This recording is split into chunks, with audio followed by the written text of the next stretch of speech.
Pedro de Freitas Dias Gomes nasceu em dia 19 de outubro de 1922, Salvador, Bahia. Tinha mais dois irmãos e foi criado pela sua mãe, pois perdeu seu pai aos 3 anos de idade. Aos 15 anos já ganhou um primeiro prêmio por uma peça de teatro que ele escreveu. Aos 19 já era profissional e escreveu a peça Pé de Cabra, que lhe deu um contrato de exclusividade, que durou 1 ano. Embora jovem, Dias queria um teatro que focalizasse os problemas brasileiros, então foi chamado para participar da Rádio Pan-Americana. Depois da Rádio Pan-Americana, ele foi para outras rádios, onde acabou conhecendo a sua falecida esposa, Janete, com quem teve 3 filhos e permaneceu por 33 anos até a morte dela. Foi para o Rio em 1950, com Janete ainda viva, para a Rádio Tamoio, e depois foi para a Rádio Clube do Brasil. 3 anos depois, Dias foi para Moscou, onde foi fotografado por estar carregando flores, e por uma matéria mal interpretada, a sua vida caiu em desgraça. Depois, ele só conseguiu um emprego na TV Globo clandestinamente. Lá, ele escrevia novelas e as adaptava para a TV. Embora sua paixão sempre fosse teatro, isso continuava lhe trazendo grandes prêmios. Por exemplo, o livro Pagador de Promessas ganhou todos os prêmios de teatro e de cinema. Dias continuou escrevendo alguns romances e algumas minisséries para a Globo.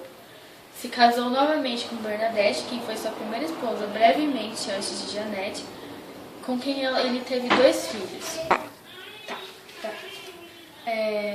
Dias possui uma autobiografia chamada Apenas um Subversivo e faleceu em 18 de maio de 1999.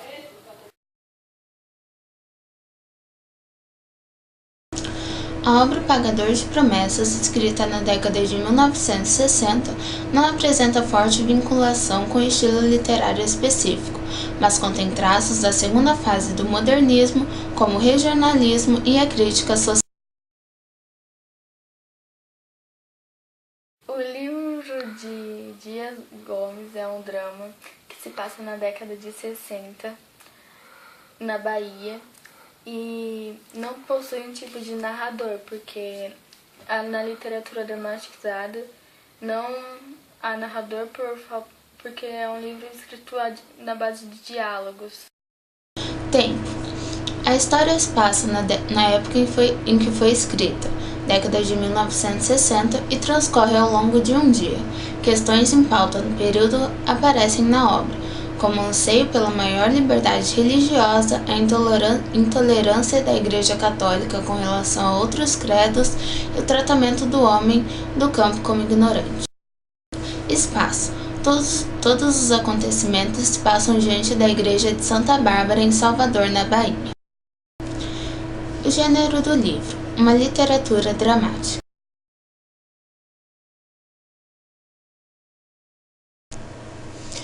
O texto Pagador de Promessas foi escrito para teatro, ou seja, para ser levado ao palco e encenado. Ele apresenta 3 atos, sendo que os 2 primeiros atos são subdivididos em 2 quadros cada um. O primeiro ato mostra a chegada de Zé do Borro, junto com a sua mulher Rosa, vindos do interior para cumprir a promessa feita. E termina com a negação do padre em permitir o cumprimento dessa promessa. No segundo ato, surgem vários novos personagens que estão envolvidos com o cumprimento ou não dessa promessa, e termina com uma nova negação do padre. No terceiro ato é onde todas as ações se agravam e terminam num dramático desfecho.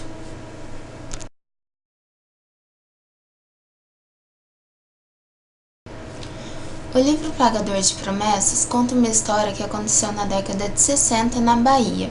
e começa com uma promessa feita por Zé do Burro a Santa Bárbara para salvar seu burro, que foi ferido por um galho de árvore.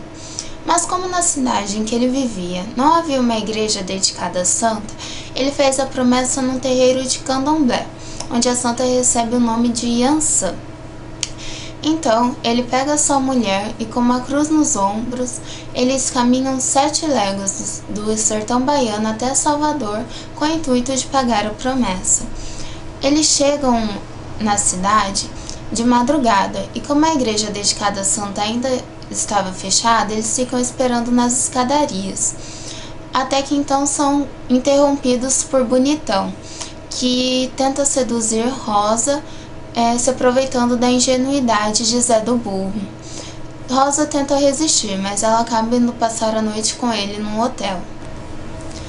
Zé conta ao padre de que a promessa foi feita num terreiro de Candomblé e a Yansan é impedido de entrar na igreja, mas ele insiste em permanecer, ignorando a sua mulher que queria voltar para o sertão baiano. Logo ele vira o assunto da cidade e vira o alvo de um repórter sensacionalista que distorce os fatos e retrata ele como o Messias que apoia a reforma agrária.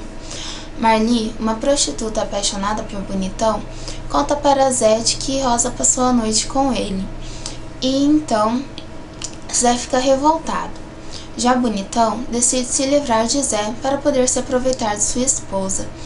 Então, ele convence o policial secreto de que a versão do jornal era verdadeira. Após muita insistência, o Monsenhor tenta convencer Zé do Burro a refazer a promessa para que pudesse entrar na igreja. Zé do Burro desobedece o Monsenhor, se enfurece e acaba sendo autuado pela polícia. Ele se recusa a ir detido e tenta desesperadamente entrar com a cruz na igreja para cumprir sua promessa. E ele acaba sendo assassinado pelo policial secreto. Ao final, os capoeiristas entram com o corpo de Zé do Burro sobre a cruz na igreja.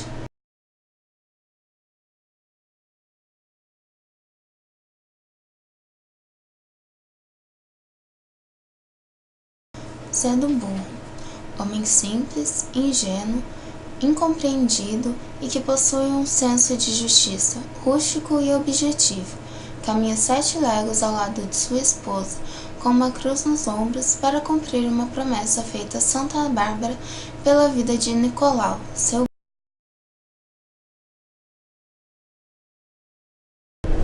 Rosa, mulher de Zé do Burro, é atraente e explosiva, mas não necessariamente má. Ela se incomoda com a falta de malícia do marido, o que a leva a passar a noite com o Bonitão. Ela se arrepende do adultério e tenta resistir aos encantos do sedutor. Ela teme pelo marido.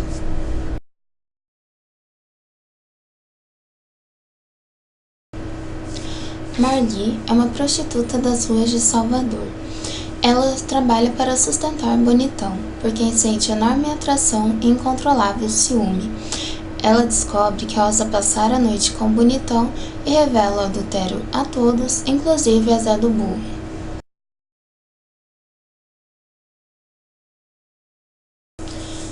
Bonitão é um jovem sedutor, mau caráter e malicioso, que seduz as mulheres para que elas lhe sustentem à custa de prostituição. Ele seduz Rosa e, para se livrar de Zé do Burro, arma sua prisão.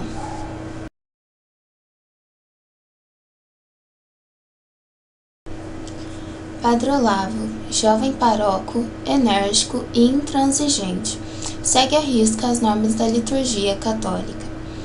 Ele arrepende-se da sua intolerância com o fim trágico.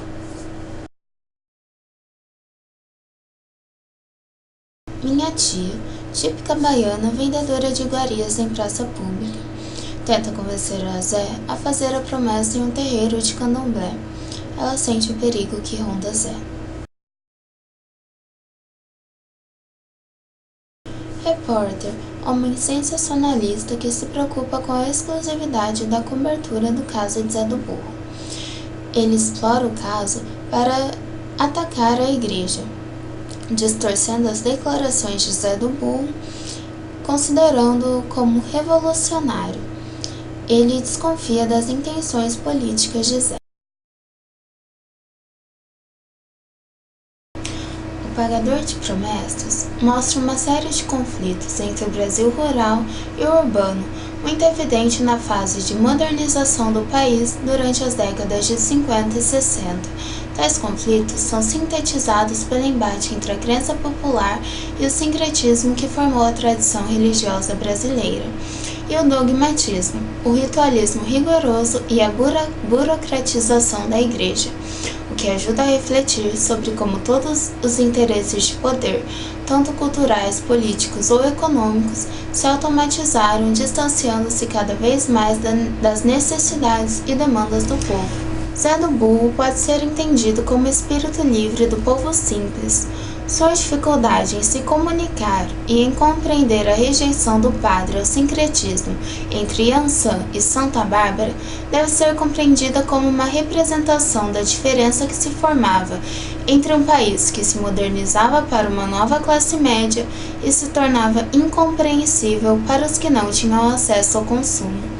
Quando o Padre Olavo impede a entrada de Zé do Burro na igreja, Dias Gomes quer retratar o desamparo do povo, sobretudo da população rural. A autoridade do padre e do poder público mostram a inversão do papel do Estado, que deixa de auxiliar e passa a reprimir o povo. Quando toca no tema da reforma agrária, fica clara a crítica à corrupção dos meios de comunicação. A abordagem sensacionalista do repórter mostra o desconhecimento e o descaso dos meios de comunicação com a questão da distribuição de terra. A obra ainda mostra como a elite coloca um sentido de conflito a essa discussão. O papel do jornal no assassinato de Zé pretende discutir a responsabilidade política da imprensa no Brasil. A peça de Dias Gomes tem o propósito de evidenciar certas questões socioculturais da vida brasileira. Por isso, possui uma visão crítica quanto à intolerância da Igreja Católica, representada no autoritarismo do Padre Olavo e na insensibilidade do Monsenhor convocado a resolver o problema, a incapacidade das autoridades que representam o Estado, no caso a polícia, de lidar com questões multiculturais, transformando um caso de diferença cultural em um caso policial, a impetuosidade da imprensa, simbolizada no repórter, um mau caráter completamente desinteressado no drama do protagonista, mas muito interessado na repercussão que a história pode ter. E a grande separação do Brasil urbano ao Brasil rural. Zé do Burro não consegue compreender por que ele tentam impedir de cumprir sua promessa. Os padres, a polícia, a imprensa não conseguem compreender quem é Zé do Burro, sua origem ingênua, com outra cultura, outra postura. Além disso, a peça mostra as variadas personagens populares, o gigolô esperto, a vendedora de quitutes, o poeta improvisador, os capoeiristas. O final simbólico mostra em primeiro lugar que a morte do Zé do Burro serve como fim inevitável para o choque cultural da peça. Nenhuma das autoridades da cidade grande é capaz de assimilar o sincretismo religioso tão característico de grandes camadas sociais no Brasil, especialmente no interior do Nordeste. Em segundo lugar, a entrada dos capoeiristas na igreja, carregando a cruz com o corpo, sinaliza para opor a inutilidade daquela morte. Os populares compreenderam o gesto de Zé do Burro.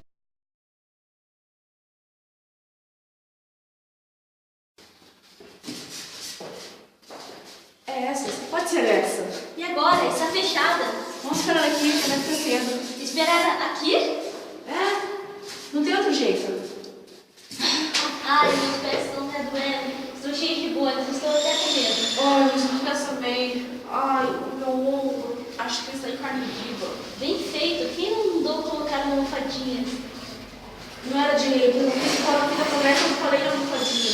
Mas se você não colocou, poderia ter colocado. Você não ia ver mesmo?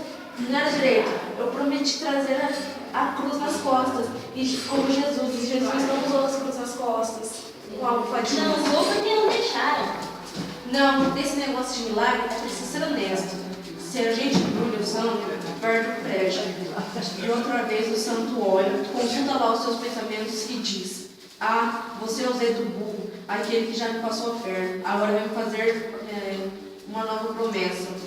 Pois vai fazer promessa para o diabo que carrega, seu caloteiro de uma figa. E tem mais, santo que é como um gringo, passou o colete em mim. Todos os direitos ficam sabendo. Vocês estão procurando? Alguma coisa escrita, para ver se é mesmo na igreja de Santa Bárbara. E você já viu igreja com letreiro na porta, homem? Não, mas... você sabe. Claro que é essa, você não lembra? Que o Virgílio disse? Uma igreja pequena numa praça perto de uma ladeira. Se alguém pudesse nos ajudar. Ah, essa hora todo mundo está dormindo. Todo mundo menos eu. Todo mundo porque eu fui casar-me com um pagador de promessas. Olha, Zé, por que você não deixa a cruz aí e vamos procurar um lugar para dormir? Uma cama, que beleza, seria uma cama muito boa. E a cruz? Deixa a cruz, pela manhã a gente busca. Não, podem roubá-la. Quem é que vai roubar uma cruz, homem de Deus? Pra que serve uma cruz? Ter tanta maldade nesse mundo era correr um grande risco. Depois de ter quase cumprido a promessa, você já pensou, se me roubarem a cruz, eu vou ter que fazer outra e carregar nas minhas costas da roça até aqui. 7 léguas. Você explicava que tinha sido roubada e ela não faria questão de... Você pensa o quê? Quando você vai pegar uma conta para pagar na Marinho e você perde dinheiro no caminho, você acha que o turco vai perdoar isso? Uma dívida? Uma ova. Ela pagou sua promessa. Já trouxe uma cruz de madeira da roça até a Santa Bárbara. Está aí a igreja Santa Bárbara. Está aí a cruz. Portanto, vamos agora embora. Mas aqui não é a igreja de Santa Bárbara. A igreja da guarda está dentro. Oxente! A culpa não é sua, Santa Bárbara. Se eu falasse com ela, explicasse toda a situação? Pois então fale, homem. Não posso. Não posso. Por que não, homem? Você não é tão amigo dela? Você não está em dia com ela? Estou, mas esse negócio de falar com o santo é muito complicado. Santo não fala a língua da gente. E outra coisa, não pode saber o que ele pensa. E além do mais, isso também não é direito. Eu prometi entrar com a cruz nas costas na igreja e eu vou cumprir com isso. Não andei 7 léguas. Se já com sua santa, eu botei para dormir no chão do hotel do padre? E se tudo isso valesse a pena? Quando eu fiz a promessa, não falei de você. Falei apenas da cruz. Dissesse isso antes. Não me lembrei. Você também não reclamou? Eu sou sua mulher, eu tenho que ir com você onde você for. Então... Rosa rejeita-se da melhor maneira possível no degrau, enquanto Zé do Burro, não menos cansado do que ela, faz um esforço sobre-humano para não adormecer, cochila montada, guardada a sua cruz.